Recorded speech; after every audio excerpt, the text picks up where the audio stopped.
जी class मैंने updated schedule जो है वो मैंने आप व्हाट्सएप ग्रुप पे सेंड कर दिया है। काइंडली आप लोग उसको देख लीजिएगा and please strictly follow the schedule. जो स्केड्यूल है उसको please as it is follow कीजिएगा।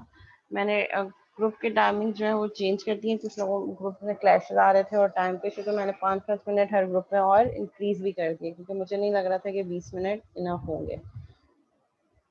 ठीक है, सो हर चीज़ अपने साथ, अपना जो लैपटॉप है चार्ज रखिएगा, मोबाइल चार्ज रखिएगा, मोबाइल डेटा जो है वो पैकेज वगैरह करवा के रखिएगा, इंटरनेट कनेक्शन जो है वो वर्क कर रहा हो, क्योंकि अब आगे इसके आगे मेरे पास टाइम नहीं है। इसलिए मैंने आज अफ्तारी के बाद भी मेरे पास टाइम नहीं है, लेकिन क्योंकि वो ग्रुप्स बच रहे थे और होना ज़रूरी है, तो इस वजह से आपकी क्लास के स्टूडेंट्स तो कम है। बाकी आईडीज़ में 60 स्टूडेंट्स हैं जिनकी स्केजुलिंग करनी है मैंने अभी।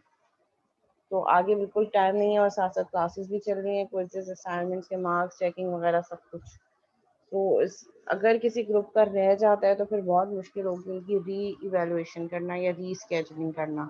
So please strictly follow the schedule और तमाम ग्रुप मेंबर्स का at the time of evaluation present होना ज़रूरी है। हर किसी का इंडिविजुअल वाइवा होगा, ठीक है, और वाइवा में वो तमाम चीज़ें जो हम कोर्स में पढ़ चुके हैं वो सारी चीज़ें डिस्कस होंगी, ठीक है, other than project as well. जो हमने कोर्स में कंटेंट्स पढ़े उससे रिलेटेड कहीं से भी मैं कुछ भी वाइवा ले सकती हूँ। तो प्रोजेक्ट के मार्क्स जो 20 मार्क्स हैं वो 3 पोर्शंस में आपके डिवाइड हैं। एक तो प्रोजेक्ट इटसेल्फ, प्रोजेक्ट का डेमो, और फिर उसके अलावा जो है प्रोजेक्ट अंडरस्टैंडिंग, जो चीज़ आपने बनाई है, जो आप प्रेजेंट कर रहे हैं उसकी अपनी अंडरस्टैंडिंग कितनी है आपकी, और फिर उसके अलावा वाइवा और कोडिंग टास्क भी मैं देती हूँ।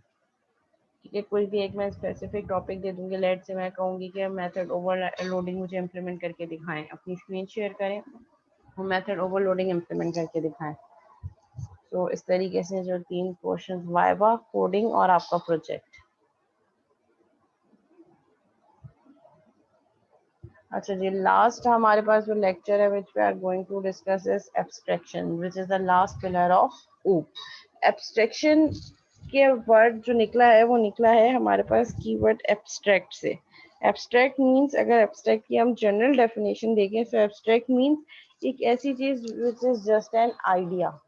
एब्स्ट्रैक्ट कहते हैं ना, एब्स्ट्रैक्ट आइडिया, या एक एब्स्ट्रैक्ट सी चीज है जो कि नॉट कंप्लीट है, जो नॉट कम्प्लीटली इम्प्लीमेंटेशन गिवन है, बस एक एब्स्ट्रैक्ट आइडिया है जिस माइंड में कोई भी चीज हमारे आए एब्स्ट्रैक्ट सी, ठीक है, तो उसको हम एब्स्ट्रैक्ट कह रहे हैं। सो एब्स्ट्रैक्ट का मतलब ये है कि कुछ चीज़ों को हाइड करना। जैसे ये तो हम, आप कहेंगे कि ये तो हम इनकैप्सुलेशन कह रहे हैं, इनकैप्सुलेशन के मीनिंग्स हैं हाइडिंग ऑफ डेटा।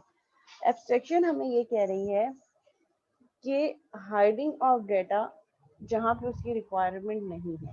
ठीक है, लेट सपोज अगर मैं अभी कोई प्रोजेक्ट बनाने जा रही हूँ, तो मुझे पता है कि मेरे प्रोजेक्ट में ये मेथड यूज होंगे, लेकिन उन मेथड्स की एग्जैक्ट इम्प्लीमेंटेशन मैं अभी नहीं बता सकती कि एग्जैक्ट कोड क्या होगा, लेकिन ऐसा एक मेथड बनेगा और उसकी इम्प्लीमेंटेशन होगी, but implementation is not necessary now, अभी नेसेसरी नहीं है। तो यहाँ पे हम कह रहे हैं कि हाई लेवल डिटेल्स जब हम दे रहे हैं, वहाँ पे लोअर लेवल डिटेल्स को हम हाइड कर दें। हम सिर्फ ये बता दें कि ये मेथड्स होंगे हमारे कोड में, लेकिन इन मेथड की एक्चुअल फंक्शनैलिटी क्या है वो हम अभी नहीं बता रहे। That is abstract. Abstract means अभी इम्प्लीमेंट नहीं हुआ, अभी कंप्लीट नहीं हुआ। सो एब्स्ट्रैक्शन मीन्स एब्स्ट्रैक्ट क्लासेस, और एब्स्ट्रैक्ट क्लासेस वो क्लासेस होती हैं जिसमें कोई ना कोई इनकम्प्लीट मेथड हो। कोई भी क्लास एब्स्ट्रैक्ट मेथड होगी जिसमें एक भी मेथड इनकम्प्लीट हो, और मेथड इनकम्प्लीट कब होगा, जब मेथड की बॉडी ना हो या मेथड की इम्प्लीमेंटेशन ना हो। जस्ट मेथड का जो हम सिग्नेचर है वो करके उसको छोड़ दें, उसकी बॉडी और उसकी इम्प्लीमेंटेशन ना दें। Abstract classes are base classes. अच्छा, एब्स्ट्रैक्शन के लिए इनहेरिटेंस मैंडेटरी है। अगर हम कह रहे हैं कि एक क्लास एब्स्ट्रैक्ट है मींस इनकम्प्लीट है, सो इनकम्प्लीट क्लास का कभी भी ऑब्जेक्ट नहीं बन सकता। सो जब एक क्लास एब्स्ट्रैक्ट है, इनकम्प्लीट है, उसका ऑब्जेक्ट नहीं बन सकता तो वो यूजलेस है। सो इट इज मैंडेटरी कि जो क्लास एब्स्ट्रैक्ट है उसका मतलब है वो class incomplete. It is mandatory कि जब एक क्लास इनकम्प्लीट है तो उस इनकम्प्लीट क्लास और उसका ऑब्जेक्ट भी नहीं बन सकता। तो उसको एक्सेस करने के लिए ज़रूरी है कि कोई और क्लास हो जो उस क्लास को इनहेरिट करे, और जो चाइल्ड क्लास इनहेरिट करेगी एब्स्ट्रैक्ट क्लास के लिए, उसके लिए मैंडेटरी है कि वो उस एब्स्ट्रैक्ट क्लास के इनकम्प्लीट मेथड को कंप्लीट करे, नहीं तो वो चाइल्ड क्लास भी एब्स्ट्रैक्ट बन जाएगी। मीन्स कोई भी ऐसी क्लास जिसमें कोई भी इनकम्प्लीट मेथड हो वो क्लास एब्स्ट्रैक्ट होगी, और एब्स्ट्रैक्ट क्लास का कभी भी ऑब्जेक्ट नहीं बनता, कैन नॉट बी इंस्टेंशिएटेड। आवाज बहुत कम आ रही है। अच्छा, अब बेहतर हुई?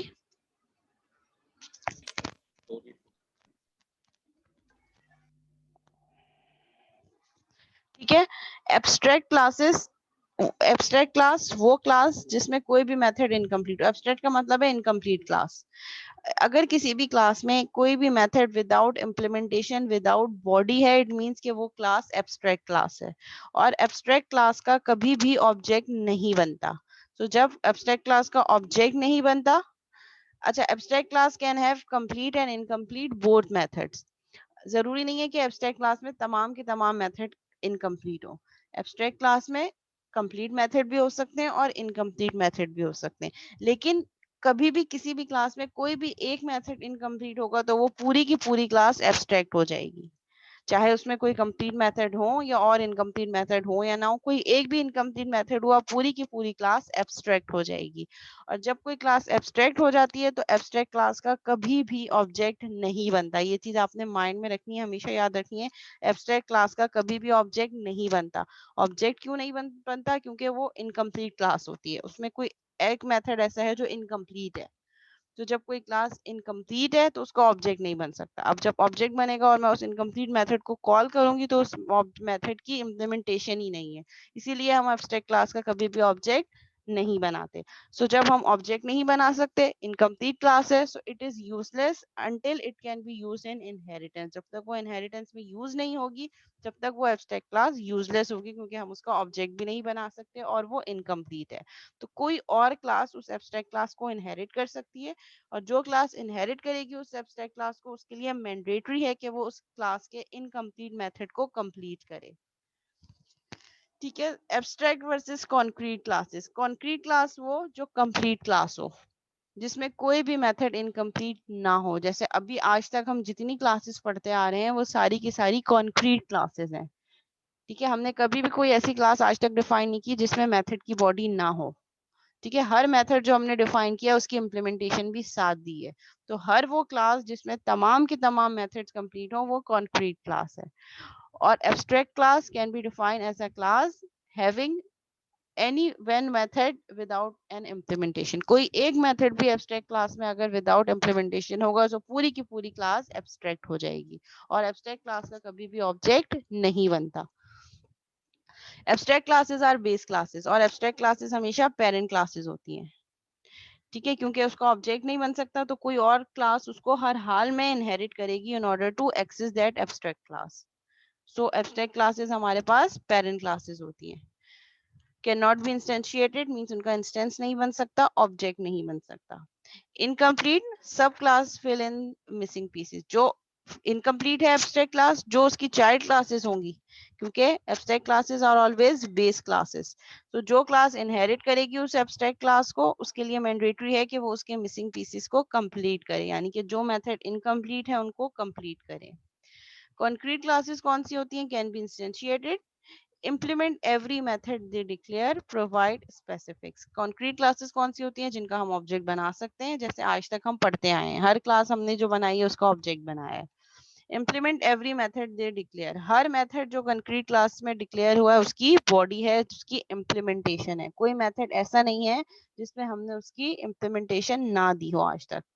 प्रोवाइड स्पेसिफिक्स मींस उसमें डिफरेंट स्पेसिफिकेशंस हो, मेथड भी हो, कंस्ट्रक्टर्स भी हो, सब चीजें हो। ठीक है, so that is the difference between abstract and concrete classes. Abstract classes contains one or more abstract method. Abstract class वो class जिसमें एक या एक से ज़्यादा abstract method हो. Abstract method means incomplete method, जिसकी body ना हो. Subclasses must override if the subclasses are to be concrete. अब वो कह रहे हैं कि अगर कोई class abstract class को inherit कर रही है तो वो उसकी सब क्लास होगी. तो उस सब क्लास के लिए मैंडेटरी है कि वो उन एब्स्ट्रैक्ट इनकम्प्लीट मेथड्स को ओवरराइड करे और उसकी इम्प्लीमेंटेशन दे अगर वो कंक्रीट रहना चाहती है तो. नहीं तो वो सब क्लास जो एब्स्ट्रैक्ट क्लास को इनहेरिट कर रही है और उसके चाइल्ड क्लास को इम्प्लीमेंट नहीं कर रही तो वो सब क्लास भी एब्स्ट्रैक्ट रहेगी. जब तक वो तमाम के तमाम एब्स्ट्रैक्ट मेथड चाइल्ड क्लास में इम्प्लीमेंट नहीं हो जाते तमाम क्लासेस एब्स्ट्रैक्ट रहेंगी. To define an abstract class, use keyword abstract in the declaration. किसी भी क्लास को abstract करने के लिए आप abstract का कीवर्ड उसके declaration में mention करेंगे.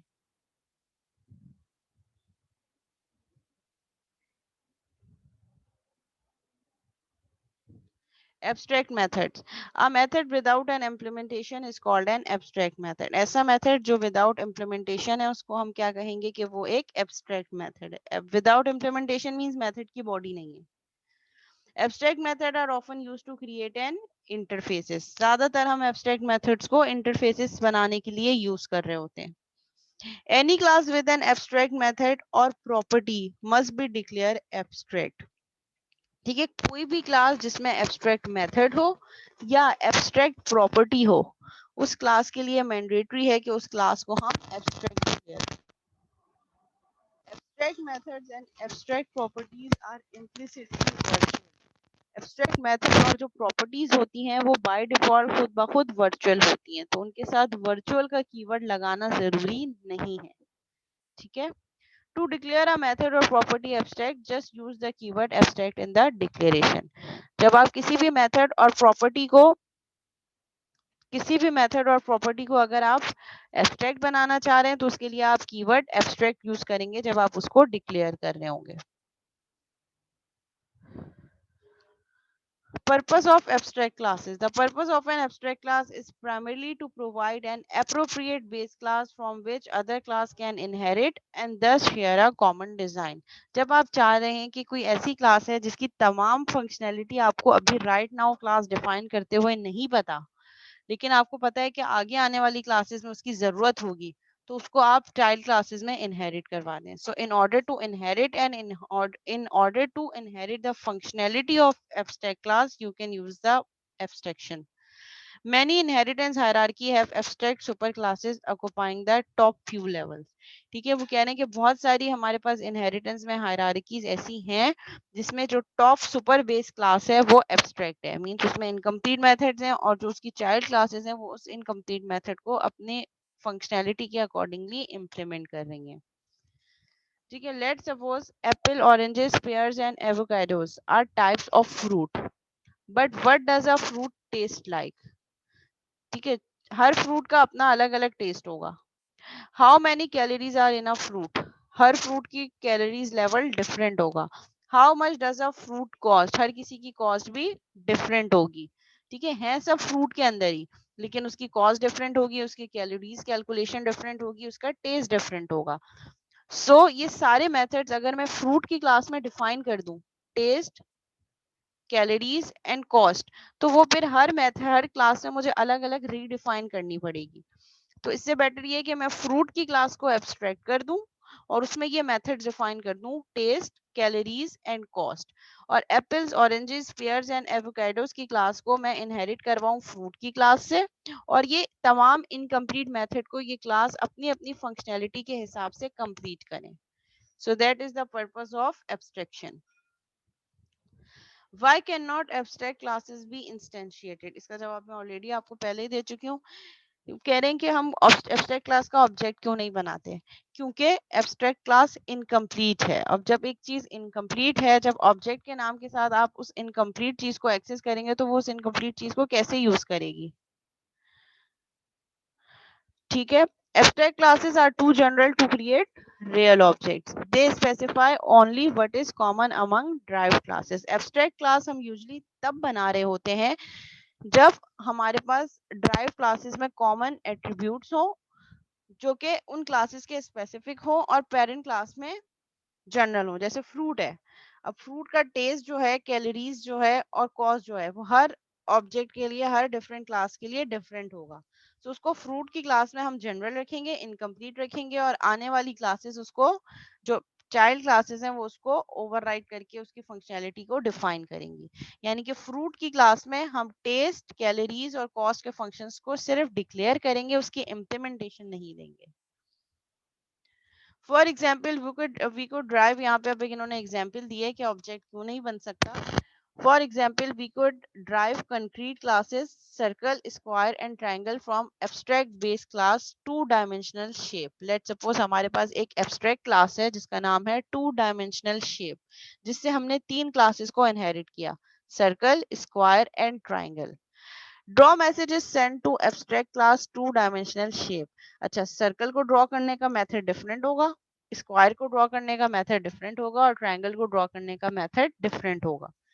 सो ड्रॉ का मेथड, हर किसी के लिए ड्रॉ का मेथड यूज होगा, ये हमें पता है, लेकिन सर्कल ड्रॉ की डिफरेंट इम्प्लीमेंटेशन देगा, स्क्वायर डिफरेंट और ट्रायंगल डिफरेंट। तो हमने टू डायमेंशनल शेप जो हमारे पास एब्स्ट्रैक्ट क्लास है उसमें ड्रॉ के मेथड को इनकम्प्लीट कर दिया, कि ड्रॉ का मेथड आगे वाली क्लासेस में यूज होगा लेकिन अभी इनकम्प्लीट है। जो शेप रिक्वायर्ड होगा उसी के क्लास के अंदर वो शेप के अकॉर्डिंगली ड्रॉ का मेथड कॉल हो जाएगा। The class knows that two dimensional shape should be drawable. ठीक है, हमें पता है, टू डायमेंशनल शेप की क्लास को पता है कि टू डायमेंशनल शेप्स ड्रॉएबल हैं, but it does not know what specific shape to draw. But two dimensional shape की क्लास को ये नहीं पता है कि कौन सा शेप ड्रॉ करना है, एदर सर्कल करना है, स्क्वायर करना है या ट्राइंगल करना है। So it can not implement a real draw method. So हम टू डायमेंशनल शेप की क्लास में ड्रॉ के मेथड की फंक्शनैलिटी नहीं देंगे। हमें ये पता है कि ड्रॉ का मेथड यूज होगा, लेकिन कौन सी क्लास के लिए यूज होगा ये हम स्पेसिफाई नहीं कर सकते। जो हम कंक्रीट क्लासेस बनाएंगे, सर्कल, स्क्वायर एंड ट्राइंगल, वो टू डायमेंशनल की एब्स्ट्रैक्ट क्लास को इनहेरिट करेंगी और इसके इनकम्प्लीट ड्रॉ मेथड को अपनी अपनी स्पेसिफिकेशन के अकॉर्डिंगली ओवरराइड करेंगी। ठीक है, सिमिलरली हमारे पास एक और एग्जांपल है एम्प्लॉय। लेट सपोज एक एब्स्ट्रैक्ट क्लास है एम्प्लॉय। अब मुझे पता है कि जब मैं एम्प्लॉय की क्लास बना रही हूँ तो मेरे पास एम्प्लॉय की सैलरी कैलकुलेशन होगी। ठीक है, अब एम्प्लॉयज की डिफरेंट टाइप्स हो सकती हैं। Employee can be salary based employee, जिसको मंथली बेसिस पे सैलरी मिल रही हो। It can be commission based employee, कि आप इतने प्रोजेक्ट्स लाएं तो इस पे आपको इतना परसेंट कमीशन मिलेगा। And it can be hourly employee, कि आप इतने घंटे काम करें पर आवर आपको इतना चार्ज करेंगे। तो हर एम्प्लॉय की सैलरी कैलकुलेशन डिफरेंट होगी। ऐसे ही होगा, सैलरी एम्प्लॉय की सैलरी कैलकुलेशन डिफरेंट होगी, जिसमें basic salary plus house rent allowance plus gross salary कैसे कैलकुलेट होगी, basic salary plus house rent allowance plus medical allowances allowance फला, ये सब सैलरी एम्प्लॉय की कैलकुलेशन होगी। कमीशन एम्प्लॉय की कैसे होगी, basic salary plus percentage of basic salary, के जितने प्रोजेक्ट्स वो लाया है उस पर कितने परसेंटेज लगेगा, उसकी सैलरी कैलकुलेशन डिफरेंट होगी। आवरली एम्प्लॉय की कितनी होगी, कितने घंटे उसने काम किया और पर आवर आप उसको कितना चार्ज कर रहे हैं। So per hour rate multiply by total hours work. तो हर एम्प्लॉय के लिए सैलरी कैलकुलेशन डिफरेंट होगी। ठीक है, सो हम इसको क्या करेंगे, हमें पता है कि एम्प्लॉय की क्लास में सैलरी कैलकुलेशन होगी, लेकिन कैसे होगी ये हमें अभी नहीं पता, तो हमने उसको एब्स्ट्रैक्ट रख दिया। तो एम्प्लॉय की क्लास में एक सैलरी कैलकुलेशन का मेथड एब्स्ट्रैक्ट है, जिसकी वजह से एम्प्लॉय की क्लास भी एब्स्ट्रैक्ट हो गई।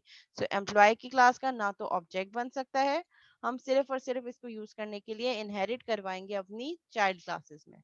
चाइल्ड क्लासेस हमने कौन सी बना दी, salaried employed, commission employed, hourly employed, and these classes are concrete classes. Concrete classes means कि जो एम्प्लॉय की क्लास में जो मेथड इनकम्प्लीट है सैलरी का, ये तीनों क्लासेस उस मेथड को ओवरराइड करेंगी, अपने अपने हिसाब से उसकी फंक्शनैलिटी डिफाइन करेंगी।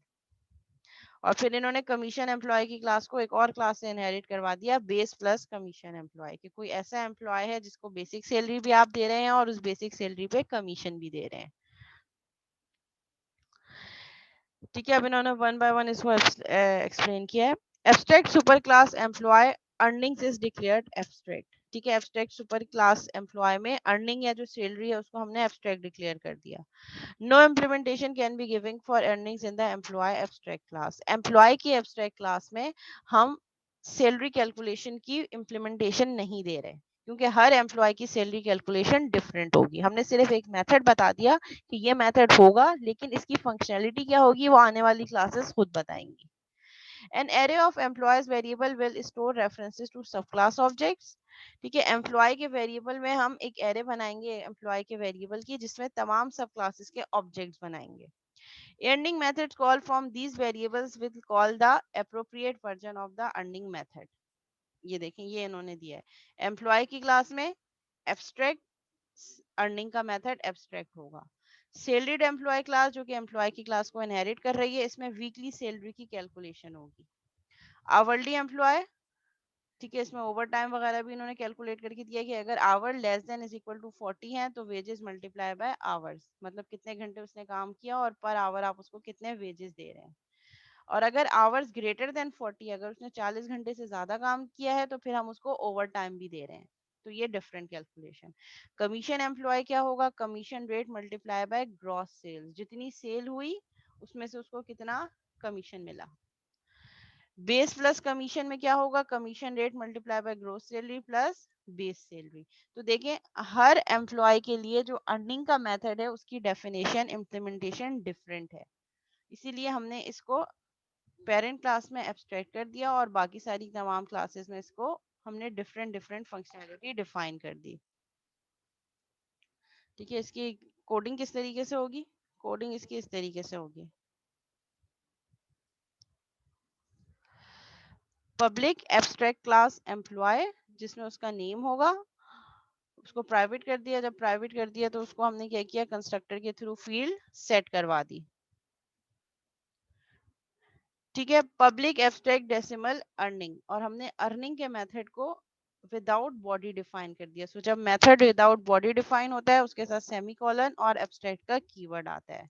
ठीक है, अर्निंग का मेथड जो है उसको हमने without implementation without body declare किया है। ठीक है, पब्लिक एब्स्ट्रैक्ट जैसे मेथड डिक्लेयर होता है बिल्कुल वैसे ही है, बस कर्ली ब्रैकेट्स की जगह हमने बॉडी नहीं दी, हमने सेमीकोलन लगा दिया और एब्स्ट्रैक्ट का कीवर्ड मेंशन कर दिया। It means that method is incomplete without implementation without any body. Abstract class example अब इसकी क्या है? Public class salaried employee. Salaried employee क्या कर रहा है? एम्प्लॉय की इन क्लास को इनहेरिट कर रहा है।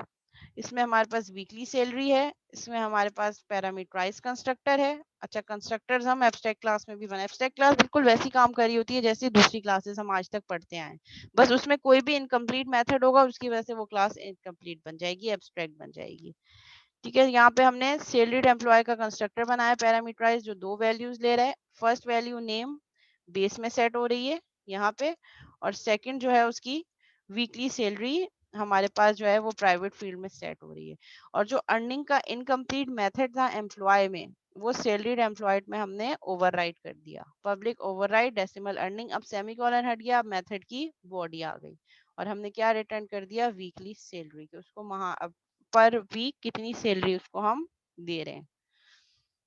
इसी तरह आवरली एम्प्लॉय भी एम्प्लॉय की क्लास को इनहेरिट कर रहा है। आवरली एम्प्लॉय को दो चीजें चाहिए होंगी, veg per hour and hours, कितने घंटे वो काम कर रहा है और हर घंटे काम करने के उसको हम क्या वेजेस दे रहे हैं।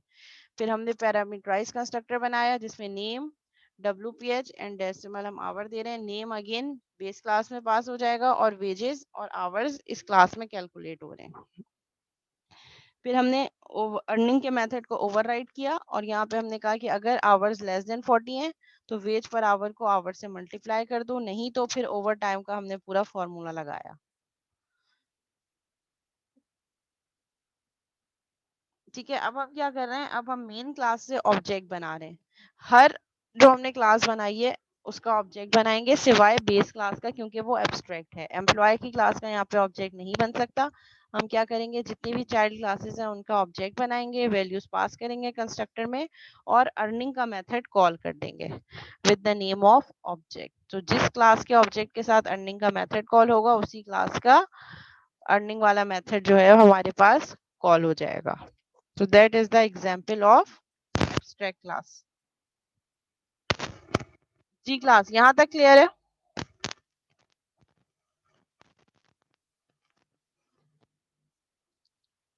यहाँ तक कोई सवाल है तो आप लोग पूछ सकते हैं।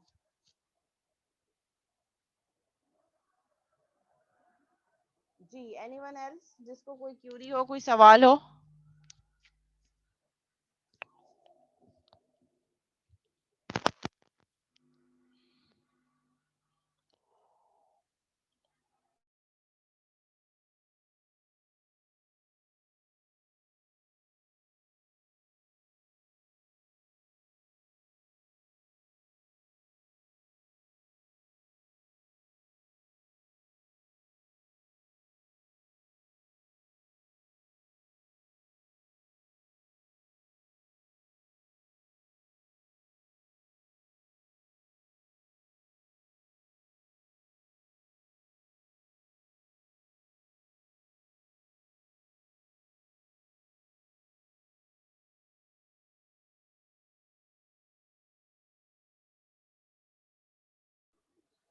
ठीक है, अगर हम पॉलीमॉर्फिकली इसको कॉल करना चाहें तो उसकी एग्जांपल कैसे होगी? मेरे पास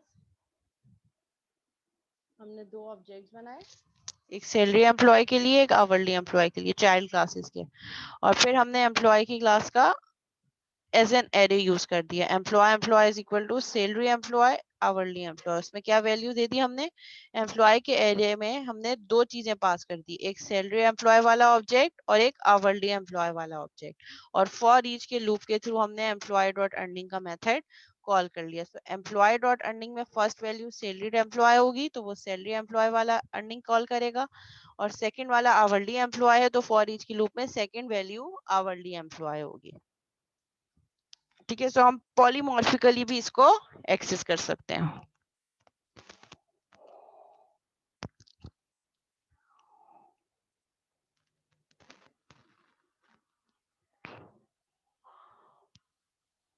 ठीक है, सील्ड क्लासेस। ठीक है, सील्ड क्लासेस ऐसी क्लास जिसको हम फर्दर एक्सटेंड ना करना चाह रहे हो, मींस कोई ऐसी क्लास जिसको हम चाह रहे हो कि यहाँ पे आके अब वो क्लास लॉक हो जाए, it can not be further inherited. Seal class का ऑब्जेक्ट भी बन सकता है, जिस क्लास को हम सील कर रहे हैं उसका ऑब्जेक्ट भी बन सकता है, वो क्लास किसी और क्लास को इनहेरिट भी कर सकती है, बट जिस क्लास को हमने सील कर दिया it means it can not be further inherited. Once a class has been sealed, it cannot be inherited again. To design a class correctly that others can extend via derivation can be a tricky task, which requires testing with examples to verify that the derivation will work successfully. To avoid unexpected derivation, जहाँ पे आप बहुत ज्यादा inheritance हो रही है जिसकी वजह से कॉम्प्लिकेशंस बहुत बढ़ सकती हैं, तो इसीलिए आप सील क्लास का कॉन्सेप्ट यूज कर सकते हैं। Seal class can not be extended but they can inherit from other classes. ठीक है, सील क्लास किसी और क्लास को इनहेरिट तो कर सकती है, लेकिन ऐसी क्लास जिसको मैंने सील कर दिया हो उसको कोई और क्लास इनहेरिट नहीं कर सकती। सील क्लास का ऑब्जेक्ट भी बन सकता है, बिल्कुल नॉर्मल क्लास होती है सील क्लास, लेकिन उसका हमारे पास जो है वो इनहेरिटेंस में हम उसको यूज नहीं कर सकते।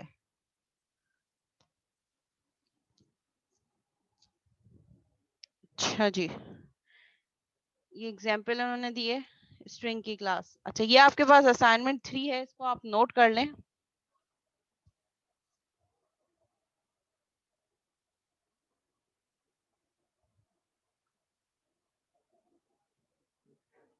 स्क्रीनशॉट ले लें या नोट कर लें, बहुत सिंपल सा है, आधा पौना घंटा भी नहीं लगेगा।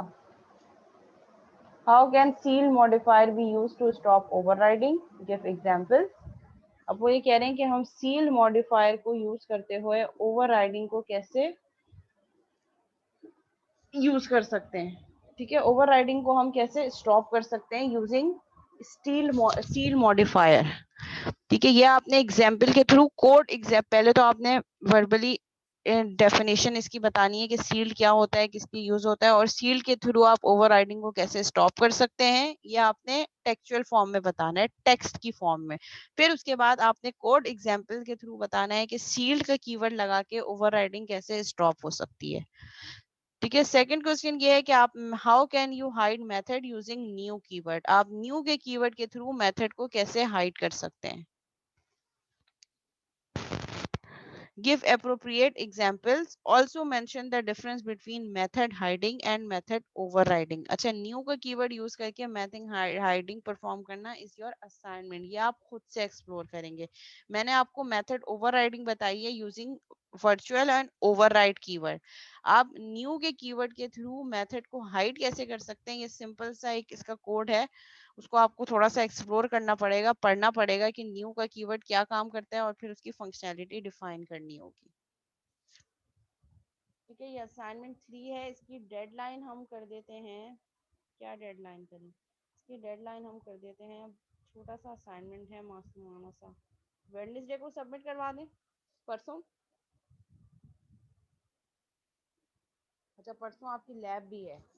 ठीक है, फ्राइडे को सबमिट करवा दें रात 12 बजे से पहले पहले. 23 अप्रैल. ठीक है, इसका मैं फोल्डर अभी एलएमएस पे बना दूंगी. तो इसकी जो डेडलाइन है ये है 23 अप्रैल, फ्राइडे एग्जैक्टली.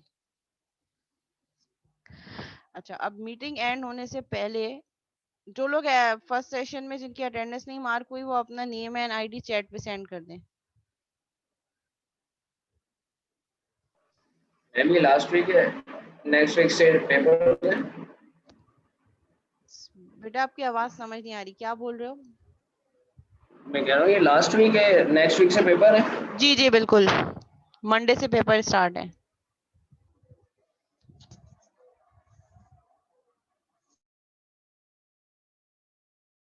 इसके बाद कोई क्लास नहीं होगी.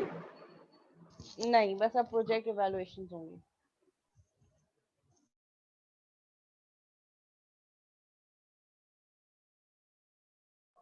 अब सिर्फ प्रोजेक्ट इवैल्यूएशन होगी ऊप के कोर्स की, और एक दो क्विज रह गए हैं, वो क्विज होंगे. असाइनमेंट मैं आपको दे चुकी हूँ. अच्छा, ये असाइनमेंट आप मुझे सबमिट करवा सकते हैं. संडे को क्या डेट होगी? ठीक है, 25 अप्रैल तक सबमिट करवा सकते हैं. ओके, सो ऑलमोस्ट आप लोगों के पास 1 वीक है असाइनमेंट 3 सबमिट करवाने के लिए. ऑल्सो असाइनमेंट 3 कोई ट्रिकी नहीं है, बहुत आसान सा असाइनमेंट है. अगर आप इसको आधा घंटा 1 घंटा देंगे तो आधा 1 घंटे में भी ये कंप्लीट हो जाएगी. हैंड रिटन फॉर्म में सबमिट करवाना है. हर पेज पे अपना नेम और स्टूडेंट आईडी मेंशन करना है और उसकी पिक्चर लेके सबमिट करवा देना है. अच्छा, मैं अब आपको एब्स्ट्रैक्ट क्लास की एक एग्जाम्पल इम्प्लीमेंट भी करके बता देती हूँ, ताकि आप ये नहीं कहें कि मिस ने हमें करवाया ही नहीं है.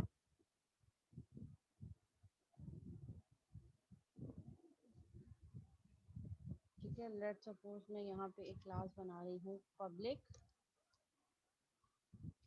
Class shape.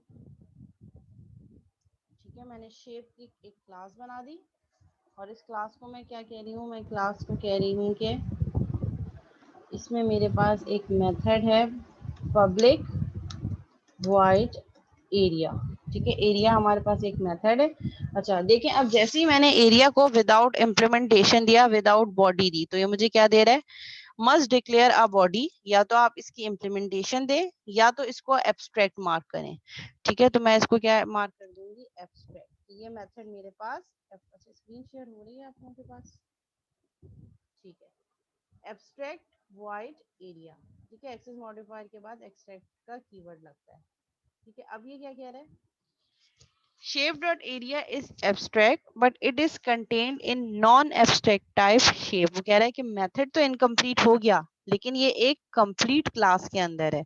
सो जब भी किसी क्लास में एक भी इनकम्प्लीट मेथड होगा, हमें क्या करना पड़ेगा? हमें उस क्लास को एब्स्ट्रैक्ट करना पड़ेगा.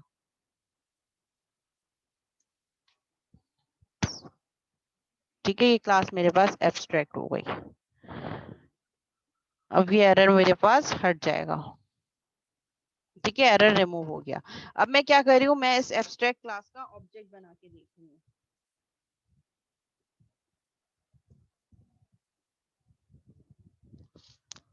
Shape S is equal to new shape. देखिए, इसने मुझे फॉरन एरर दे दिया. Can not create an instance of the abstract type और इंटरफेस. आप एब्स्ट्रैक्ट क्लास का ऑब्जेक्ट कभी भी नहीं बना सकते. ठीक है, अब मैं क्या कर रही हूँ, मैं एक और क्लास बना रही हूँ जिसको मैं कह रही हूँ public abstract, sorry, public class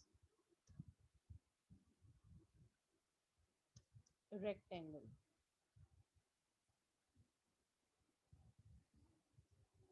ठीक है, और इसमें मैं 2 फील्ड्स दे रही हूँ, पब्लिक डबल लेंथ या हाइट कर देते हैं,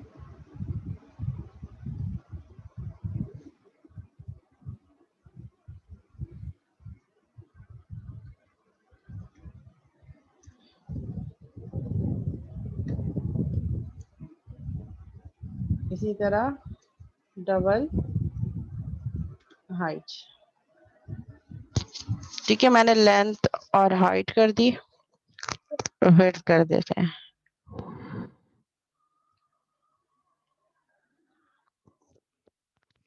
रेक्टेंगल की विड्थ और उसकी लेंथ। ठीक है, और इसको मैं सेट कैसे करवा रही हूँ, पब्लिक रेक्टेंगल पैरामीटराइज कंस्ट्रक्टर के through, rectangle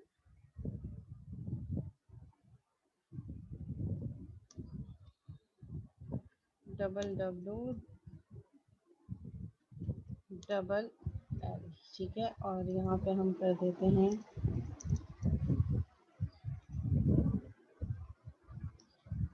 width is equal to w and length is equal to. ठीक है, ये मैंने 2 फिल्ड सेट कर दी, और ये जो एब्स्ट्रैक्ट मेथड है, अच्छा अब मैं क्या करूँगी, मैं इसको रन करूँगी। ठीक है, ये रन हो गया। अब जैसे ही मैं ऑब्जेक्ट बनाऊंगी रेक्टेंगल की क्लास का, अच्छा रेक्टेंगल की क्लास को मैंने क्या किया, शेप से इनहेरिट करना भूल गई थी, सॉरी, इसको हम शेप से इनहेरिट कर देते हैं। ठीक है, देखिए जैसे ही मैंने इसको शेप से इनहेरिट किया, यहाँ पे मुझे ये रेक्टेंगल में एक एरर दे रहा है, rectangle does not implement inherited abstract method area। जैसे ही रेक्टेंगल की क्लास ने शेप की क्लास को इनहेरिट किया, इस रेक्टेंगल की क्लास के लिए मैंडेटरी है कि इस एरिया को ये इम्प्लीमेंट करे, यानी कि इसकी बॉडी डिफाइन करे, या फिर क्या करे, या फिर हम इसको, बेटा दूसरी क्लास का टाइम अभी कैसे हो सकता है, 12 बजे का टाइम है, तो अभी 11:40 पे दूसरी क्लास कैसे हो सकती है।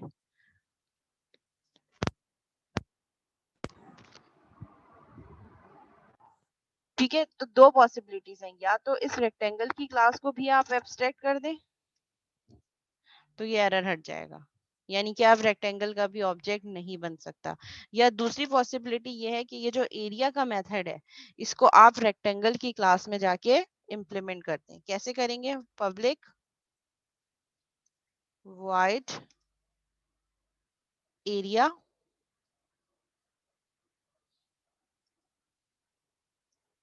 ठीक है, और इसको हम कह देते हैं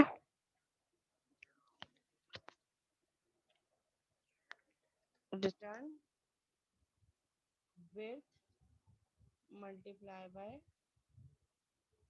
लेंथ, और इसको हम रिटर्न टाइप डबल रखवा देते हैं कि हमारे पास जो एरिया आ रहा है वो क्या होना चाहिए, डबल में होगा, क्योंकि हमने डबल यूज किया और यहाँ पे भी हमारे पास डबल। ठीक है, ये मेथड मैंने इम्प्लीमेंट कर दिया, और इसको हम करेंगे ओवरराइड, पब्लिक ओवरराइड, क्योंकि ये वो वाला मेथड है ये जो पेरेंट क्लास में इनकम्प्लीट है, तो इसको हमने यहाँ पे ओवरराइड कर दिया चाइल्ड क्लास में, तो हमारे पास सारे एरर्स रिमूव हो गए।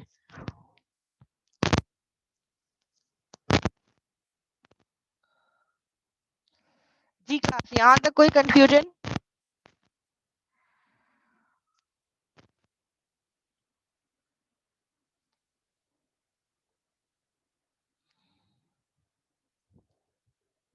कोई सवाल है किसी को तो आप पूछ सकते हैं। अब ऑब्जेक्ट कौन सी क्लास का बनेगा, रेक्टेंगल की क्लास का।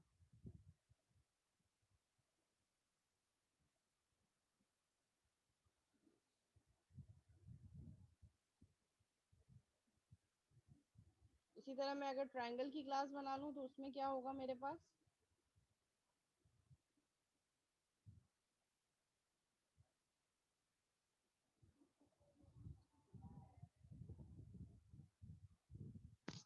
अच्छा मीटिंग एंड होने वाली है, सेम मीटिंग आईडी पे फौरन ज्वाइन करेंगे विदाउट एनी डिले, मैंने पेपर से रिलेटेड कुछ डिस्कस करना है।